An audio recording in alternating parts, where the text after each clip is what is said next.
Now, the top story we've been tracking all week is the prospect of a 90-minute high-speed train ride between Singapore and Kuala Lumpur. If all goes to plan, it could happen as soon as 2020.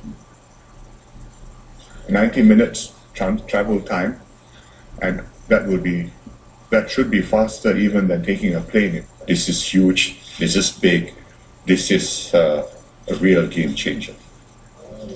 Prime Ministers Lee Hsien Loong and Najib Razak made the announcement on Tuesday, and since then talk has been about this new train system and how it could change the way we live, we work and we play. Now, Singapore's Foreign Affairs and Law Minister K Shanmugam is here with us in studio. Minister, thank you for joining us. Now, the announcement came as a surprise to many people. Not everyone was expecting to hear it. So how did you reach that decision? No, we are working groups with Malaysia. This topic has been raised before. They have been studying it, and it came up more seriously during this retreat. And looking at it, in principle, conceptually, it makes sense, and therefore both prime ministers were able to reach agreement. Singapore and Malaysia, we've had our ups and downs, and there seems to be quite a real breakthrough in terms of our ties. But is it purely economics? Is it economically motivated? I think it's more than economics. And since 2010, when we had the breakthrough on the POA, which had been outstanding for nearly 20 years at that time, we reached an agreement in 1990, and then for 20 years it was implemented. We had different viewpoints on it. 2010 there was a breakthrough, and since then, under Prime Minister Najib there and Prime Minister Lee Hsien Loong here, we've reached a series of new landmark agreements, arrangements, we can really say. You saw the groundbreaking for the joint projects, both in Singapore and in Iskandar, Malaysia, as a result of the agreements that were reached.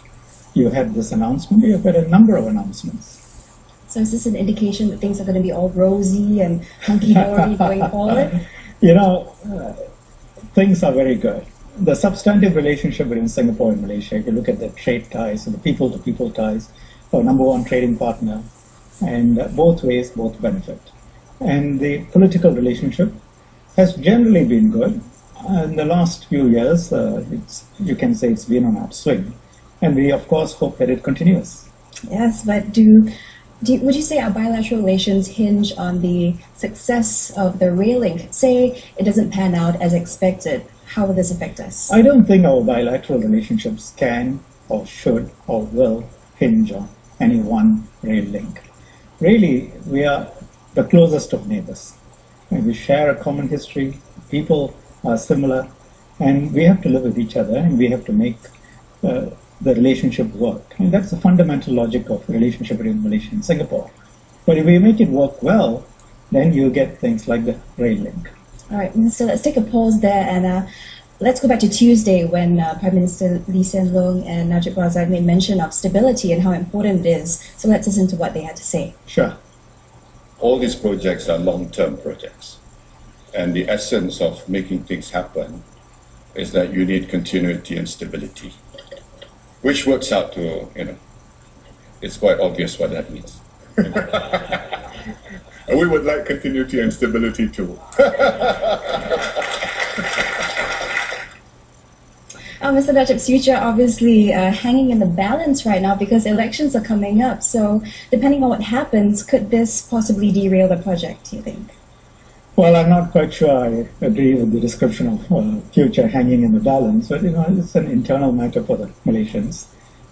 My own view on the matter is that there is a logic to these projects.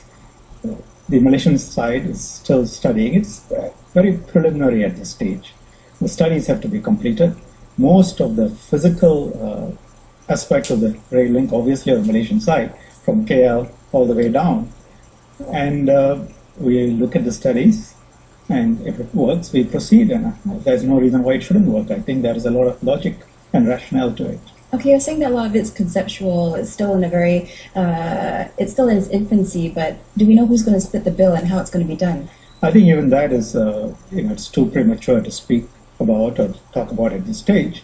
But you can see from the map, KL to Singapore, where most of the rail will be. Yeah. Yes, most of the role would probably be on the Malaysian Obviously, side, so yes. it wouldn't be a 50-50 split? Well, I don't want to be pushed on that, but there is a logic to how it should be split, depending on where it is. All right.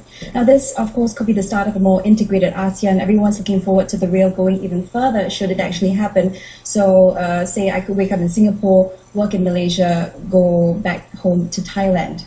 Is this the future? It can be the future. Because the ASEAN Economic Community, the vision of 2015, is one of bringing people of ASEAN together across the social, economic, and political pillars. And also ASEAN connectivity, which means road, rail, air links, sea links, all to be much better integrated. And ultimately, of course, hopefully, a rail link all the way from Singapore down to southern China. Well, connectivity, mobility, it's all good. Everyone wants it. But there are also concerns on the Singaporean end about the island being a bit too crowded. People are already quite worried about the white paper. So how is the government going to address concerns that maybe there might be a flood of people coming into the country?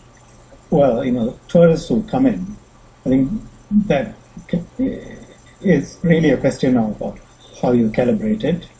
And by and large, tourists who come in into your retail malls and so on, I think people welcome them to come and shop and go back. And likewise, lots of Singaporeans travel, and this would substantially benefit Singaporeans who want to, say, go to KL for the weekend or potentially go to KL for a day trip and come back. But Minister, we're not just talking about tourism, we're also talking about labour shortage. Yeah. Singapore needs people to work here. Could Malaysia potentially be a resource for a labour shortage? Malaysia has been a large source of in fact, the largest source of our permanent residents, our newer citizens, and also in our labour force.